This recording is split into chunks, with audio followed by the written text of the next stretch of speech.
Mapagpalang araw po sa inyong lahat. Ngayon po ay araw ng Huwebes, ika-8 ng Enero. Pakinggan po natin ngayon ang mabuting balita ng Panginoon. Pagbasa mula sa unang sulat ni Apostol San Juan. Minamahal kong mga kapatid, tayo'y umiibig sapagkat ang Diyos ang unang umibig sa atin. Ang nagsasabing iniibig ko ang Diyos at napopot naman sa kanyang kapatid ay sinungaling. Kung yaong kapatid na kanyang nakikita ay hindi niya maibig, paano niya maiibig ang Diyos na hindi nakikita? Ito ang utos na ibinigay sa atin ni Kristo. Ang umiibig sa Diyos ay dapat ding umibig sa kanyang kapatid. Inaaring mga anak ng Diyos ang sumasampalatayang si Jesus ang Mesiyas. At sino mang umiibig sa Ama ay umiibig din sa mga anak. Ito ang palatandaang iniibig natin ang mga anak ng Diyos. Kapag iniibig natin ang Diyos at tinutupad ang kanyang mga utos, sapagkat ang tunay na umiibig sa Diyos ay yung tumutupad ng kanyang mga utos. At hindi naman mahirap sundin ang kanyang mga utos, sapagkat napagtatagumpayan ng bawat anak ng Diyos ang sanlibutan at nagtatagumpay tayo sa pamamagitan ng pananampalataya. Ang salita ng Diyos. Salamat sa Diyos. Salmong tugunan. Puon, maglilingkod sa iyo, tanang bansa nitong mundo. Turuan mo yawong haring humatol ng katuwiran, sa taglay mong katarungan, o Diyos, siya'y bahaginan, upang siya'y maging tapat, mamahala sa iyong bayan, at pati sa mahihirap, maging tapat siyang tunay. Poon, maglilingkod sa iyo, tanang bansa nitong mundo. Inaagaw niya sila sa kamay ng mararahas, sa kanya ang buhay nila'y mahalagang hindi hamak.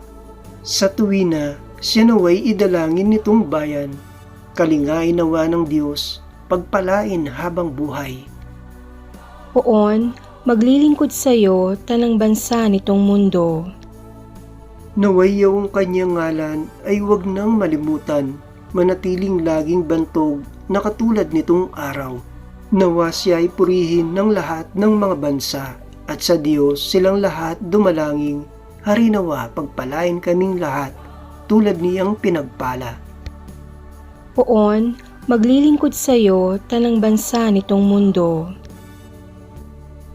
Aleluya, aleluya, ikaw, Kristo, ay sinugo upang sa dukhay magturo, magpalaya sa bilanggo.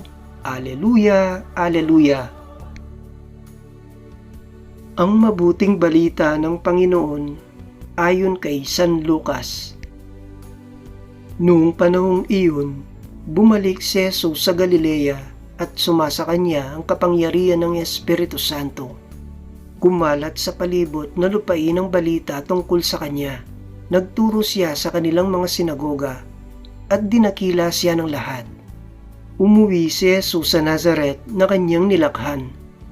Gaya ng kanyang kinagawian, pumasok siya sa sinagoga ng araw ng pamamahinga. Tumindig siya upang bumasa at ibinigay sa kanya ang aklat ni Propeta Isaias. Binuksan niya ang aklat sa dakong kinasusulatan ng ganito, "Sumasa akin ang Espiritu ng Panginoon, sapagkat tinirang niya ako upang ipangaral sa mga duka ang mabuting balita. Sinugo niya ako upang ipahayag sa mga bihag na sila'y lalaya, at sa mga bulag na sila'y makakikita, upang bigyang kaluwagan ang mga sinisiil, at ipahayag ang pagliligtas na gagawin ng Panginoon." Binalumbon niya ang kasulatan at matapos si Sauli sa tagapaglingkod, siya'y naupo. Nakatitig sa kanya ang lahat ng nasa sinagoga at sinabi niya sa kanila, "Natupad ngayon ang bahaging ito ng kasulatan samantalang nakikinig kayo." Pinuri siya ng lahat at namangha sila sa kanyang napakausay na pananalita.